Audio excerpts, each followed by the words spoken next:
నేను మీ Ajay from వైకేటీవీ network. ప్రజల మనసుల్లో మిగిలిపోయిన ఎన్నో ప్రశ్నలని ప్రతిరోజు మీ తరపున అడగటమే నా duty. Reporting from 4th July. మీ మనసులోని ప్రశ్న నాకు వాట్సాప్లో షేర్ చేయండి. నా మొబైల్ నెంబర్ 9281621164. Signing off. నేను మీ అజయ్. రైట్గా గ్రామాల సమగ్ర అభివృద్ధి కూటమి ప్రభుత్వ ప్రధాన లక్ష్యమని Machilipatnam MP, Nandyal parliament Janasena party పరిశీలకులు వల్లభనేని బాలశౌరి స్పష్టం చేశారు. ఉప ముఖ్యమంత్రి, పంచాయతీరాజ్ శాఖ మంత్రి పవన్ కళ్యాణ్ నాయకత్వంలో రాష్ట్రంలోని గ్రామీణ ప్రాంతాలు వేగంగా అభివృద్ధి చెందుతున్నాయని పేర్కొన్నారు. కేంద్ర ప్రభుత్వం రాష్ట్రానికి భారీగా నిధులు కేటాయించడంతో పాటు ఉపాధి హామీ పథకంలో పని దినాలు, కూలీ వేతనాన్ని పెంచడం ద్వారా గ్రామీణ ఆర్థిక వ్యవస్థను బలోపేతం చేస్తోందని అన్నారు. ప్రజలను తప్పుదోవ పట్టించేలా వైసీపీ నేతలు వ్యవహరిస్తున్నారని మండిపడ్డారు. వైసీపీ నేతలకు మావిగం దయ్యం పట్టిందని ఎద్దేవా చేశారు. ప్రజల సంక్షేమాన్ని విస్మరించి అసత్య ప్రచారాలు చేస్తున్న వైసీపీకి రాబోయే ఎన్నికల్లో ప్రజలే తగిన బుద్ధి చెప్తారని హెచ్చరించారు. గారి యొక్క నాయకత్వంలో, అలాగే ముఖ్యమంత్రి గారి యొక్క నాయకత్వంలో ప్రజలకి మరింత సేవ అందించే విధంగా, అంటే ఇంతకుముందు పని దినాలు 100 రోజులు ఉంటాయి సంవత్సరానికి, ఇప్పుడు దాన్ని 125 రోజులు పెంచారు. అదే రకంగా 300 రూపాయలది 409 రూపాయలు పెంచారు. దాదాపు ఒక 15,000 కోట్ల రూపాయలు కేంద్రం నుంచి నిధులు తీసుకొచ్చి ఈ రాష్ట్రంలో మౌలిక సదుపాయాలన్నింటినీ కూడా అభివృద్ధి చేయాలి అనేటువంటి ఉద్దేశంతో పవన్ కళ్యాణ్ గారు పనిచేస్తారు. ఒక మంచి అవకాశం.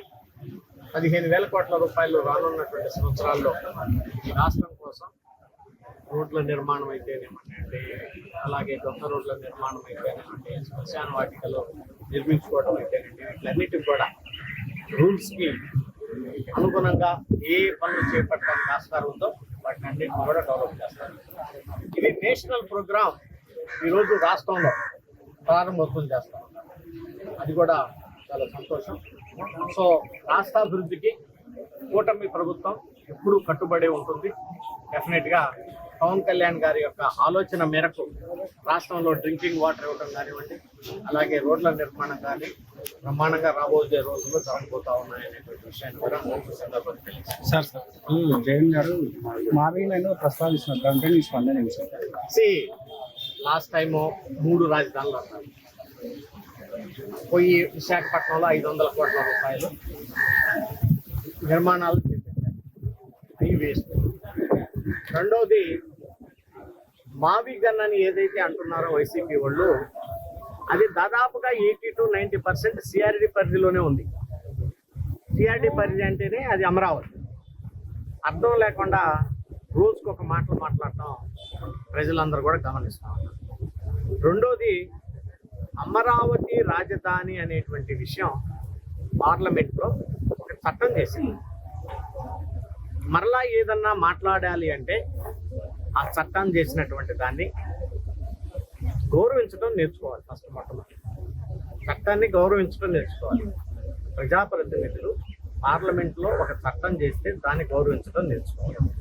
ఈరోజు మావిగన్ అంటారు, రేపు దాన్ని తిరగే చదువుకోమంటారు. గన్ వీమా అంటారు. అదేంది గన్ వీమా అని చెప్పి ఎవరన్నా అడిగారు అనుకో, దాన్ని తిరగే చదువుకోమంటారు. వాళ్ళ ఇష్టం, వాళ్ళకి నోటికి ఏది వస్తే అది. ఒక ఆలోచన అంటూ ఉండదు, ఎలా చేయాలి అనేటువంటి అవగాహన ఉండదు. ప్రజలకి అనవసరమైనటువంటి తప్పుదారి పట్టించేసి రాజధాని మీద కన్ఫ్యూజ్ చేయడం, అది వైసీపీ వాళ్ళకి ఏమాత్రం కూడా పడదు. విశాఖపట్నం అనేటువంటి దాన్ని ఎందుకు వాళ్ళు వెనక్కి తీసుకున్నారో సమాధానం చెప్పాలి. వాళ్ళు ఎందుకు వెనక్కి తీసుకున్నారో సమాధానం చెప్పాలి. వాళ్ళు విశాఖపట్నం రాజధాని అన్నారు, మేము అమరావతి రాజధాని అన్నాం ఎలక్షన్స్. విశాఖపట్నంలో వాళ్ళు రాజధాని అని ప్రకటించిన తర్వాత కూడా వాళ్ళకి అన్ని సీట్లు ఓడిపోయారు విశాఖపట్నంలో. వేరే చోట ఫర్గెట్ అబౌట్ అదర్ ప్లేసెస్. విశాఖపట్నంలో కూడా వాళ్ళు అన్నీ వచ్చాయి. 5 లక్షల పైన మెజారిటీ రాష్ట్రంలో